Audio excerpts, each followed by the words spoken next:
Hi friends, this is Pastor Doug Batchelor. There have been some very interesting developments in the news this week that we think every Christian might want to know about, and there are probably even some prophetic implications. Yes, they were arguing about the Sabbath day in the halls of our government. A couple of senators were discussing this in connection with voting. Senator Cindy Hyde-Smith from Mississippi was addressing Senator Chuck Schumer from New York City, one a Christian, one a Jew, about the Sabbath day. Well, I'm going to play this for you, and then I'll have a couple of comments afterwards.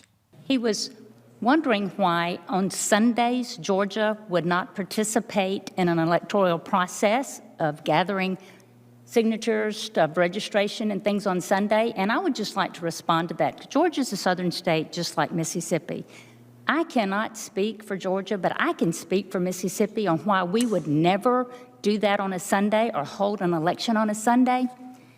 You know, this is our currency. This is a dollar bill. This says the United States of America, in God we trust. Etched in stone in the U.S. Senate chamber is in God we trust. When you swore in all of these witnesses, the last thing you said to them in your instructions was, "So help you God." In God's word in Exodus 20:18, it says, "Remember the Sabbath and keep it holy." Well, it's very interesting. And I'll admit, I feel a little conflicted as I watch this. On one hand, my heart thrills and I admire the chutzpah of Senator Cindy Hyde-Smith as she's talking about in God we trust.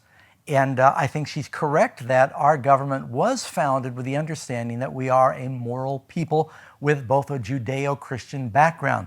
But Roger Williams understood there needed to be a distinction that is very important for the government to support, endorse, and even help enforce the last 6 commandments. You can't steal, you can't kill, the constant litigation and covetousness, respecting parental rights, honor your father and mother, the sanctity of marriage in the 7th commandment. Governments should support those things.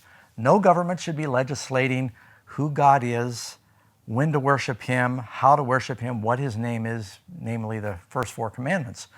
And so I think it's interesting that they're arguing about the Sabbath day. And I also think it's interesting that he or she, a Christian, is lecturing Senator Schumer, who is a Jew, about the Sabbath. And neither of them speak up and say, well, actually, it is the 7th day of the week, Saturday. It's not Sunday. They're arguing about voting rights. And I'm not even going to get into whether or not people should be voting on the Sabbath day.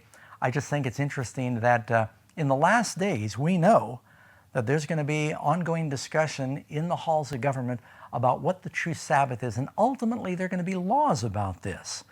And nobody's even raising a peep about, well, they had the wrong day. Nowhere in the Bible does it ever call the first day of the week the Sabbath. It always calls the 7th day of the week the Sabbath. The day Senator Schumer knows is Saturday. And so a lot of people are confused about this, and I just wanted to put something out there so people are aware. They keep their antenna up. We ought to be watching what's going on because it often starts with small things like this, and that can snowball into bigger discussions. We've had a very difficult year. More and more people are talking about God now freely in the government because of all the troubles in the pandemic. People are thinking more spiritually. And here at Amazing Facts, we've seen more spiritual interest than we've seen in the whole history of the ministry. But we know that one day that interest is going to turn, the pendulum is going to swing a little too far in one direction, and folks are going to start making religious laws out of fear. And so I think we just need to be aware of what these issues are. Yes, God does want us to keep the Sabbath. No, the government should not be telling us how to worship God. If you're going to be keeping the Sabbath day, keep it the right day. It's not Sunday, the first day of the week. It's Saturday, the 7th day of the week. If you'd like more information on this, we got a free book that we'll share with you. And it's called, Is Sunday Really Sacred? And you'll want to download this, share it with your friend, and stay in prayer as we are in the last days.